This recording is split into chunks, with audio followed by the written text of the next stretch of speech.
Bright and Edifo, and I would like to talk to you about an article concerning Sydenham's Chorea.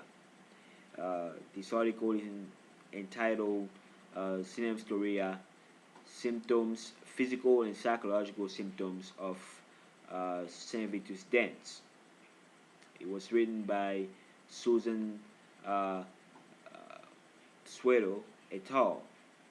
Sydenham's Chorea is an autoimmune movement disorder that's characterized by um, disturbances in gait, speech, voluntary movements, muscle weakness, choreic, choreic movements, and impersistence in uh, and motor impersistence.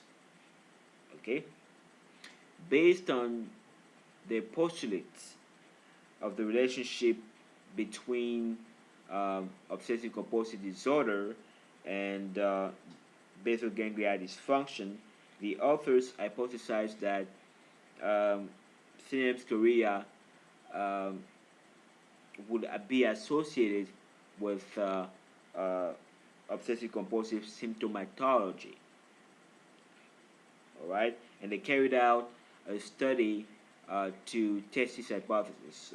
They found that, as hypothesized, okay, there is increased obsessionality uh, in patients with Sydenham's chorea. All right.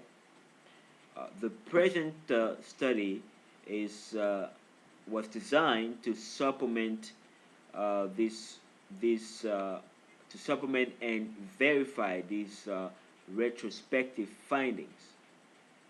Okay, uh, as well as to examine systematically and other psychological and physical symptoms of Sydenham's chorea.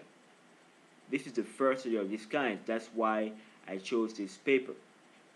All right, I find this paper so interesting. Um, Physical and laboratory examinations, structured psychiatric uh, interviews, neuropsychologic tests, and behavioral questionnaires were used to provide a comprehensive medical and psychologic profile of the patient.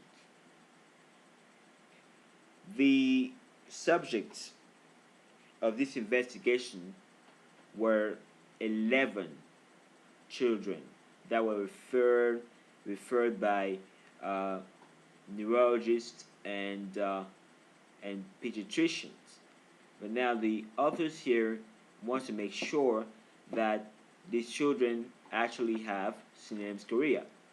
They're very rigorous here. So they run a series of physical tests, make sure that these people have Sydenham's chorea. All right. So what they did, they ran laboratory tests. Laboratory tests included complete blood cell count, urinalysis, uh, throat culture, uh,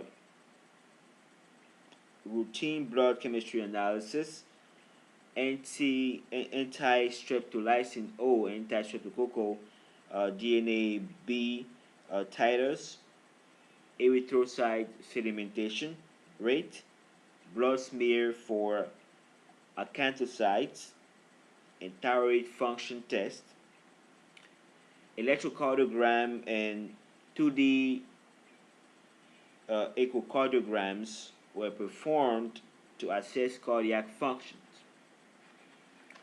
All right. CT lamp examination, test of liver function, and determination of urine copper concentration and serum ceruloplasmin levels were performed to rule out Wilson's disease. And immunologic measures were done to rule out other autoimmune disorders. Now remember that Sydenham's chorea is an autoimmune disorder, so they need to rule out other autoimmune disorders to make sure that these there's no nothing to interfere with the results. They want to focus on Sydenham's Chorea here. All right. Thereafter, when they are sure that this patient has Sydenham's Chorea, thereafter they carried out the clinical psychiatric interview and the diagnostic interview for children and adolescents to obtain information about the pre-morbid and current behavior to of the subject, from the subject and the subject's parent. Okay, latent obsessive uh, inventory child version and the Yale-Brown compulsive checklist were used to screen for specific OCD symptoms. They then administered a battery of neuropsychological tests, including performance IQ scores of intelligence. They compared the sick children with a control group of healthy children and ran two-tailed students t-tests to evaluate differences between the two groups. The results are, what are the results? So among the physical findings, you have dysarthria, you have children with dysarthria, children with hypotonia, children with profound choreic movements, children with handwriting deteriorated, children with mixed grip, children with cardiac dysfunction. The heart was affected too. Okay.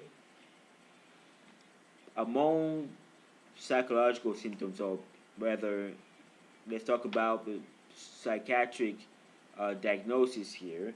You have OCD, you have ADHD, you have oppositional disorder, you have overanxious disorder, enuresis, separation anxiety disorder. Based on these results, the authors concluded that for Sydenham's Chorea, many psychological symptoms accompany physical symptoms. However, they were baffled that psychological symptoms actually precede